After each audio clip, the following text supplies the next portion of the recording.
mendorong Indonesia dalam kemandirian khususnya di bidang kesehatan dan penyediaan bahan baku obat serta vaksin, Dewan Ketahanan Nasional Republik Indonesia bersama Kementerian Kesehatan, Badan Pengawas Obat dan Makanan, lakukan terobosan regulasi ekosistem industri farmasi yang tangguh, berkelanjutan dan berdaya saing tinggi, serta merekomendasikan tingkatan komponen dalam negeri 52%. Kelancaran dan kesuksesan acara kami. Sekretaris Jenderal Wantanas Laksamana Madya TNI Huta Barat bersama Wakil Menteri Kesehatan dan Desaksono dan Kepala BPOM Taruna Ikrar serta lembaga terkait menggelar seminar nasional. Dalam seminar tersebut, Sekretaris Jenderal Wantanas Republik Indonesia Laksamana Madya TNI Huta Barat mengatakan, bertujuan mendorong Indonesia dalam kemandirian khususnya di bidang kesehatan dan penyediaan bahan baku obat atau BBO serta vaksin.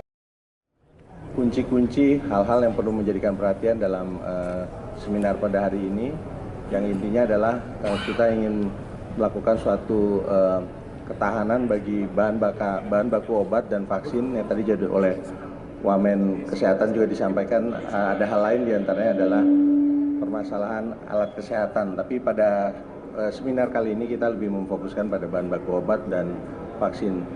Mungkin pada kesempatan ini kami berikan kesempatan pada Wamenkes mungkin untuk menyampaikan apa yang bisa.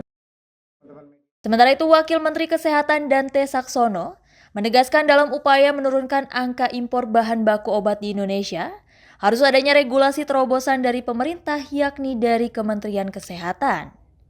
Yakni dengan lakukan terobosan regulasi ekosistem industri farmasi yang tangguh, berkelanjutan dan berdaya saing, serta merekomendasikan tingkatan komponen dalam negeri 52%. Teman-teman media semua, kita tahu harga obat di Indonesia itu sebagian besar, tidak seluruhnya ya, sebagian besar itu lebih mahal dibandingkan dengan obat di negara tetangga kita.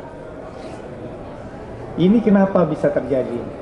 Ini terjadi karena bahan baku obat kita 90% masih diimpor, sehingga butuh penguatan produksi, tidak saja produk farmasinya, tetapi penguatan industri kimia di bahan baku obat.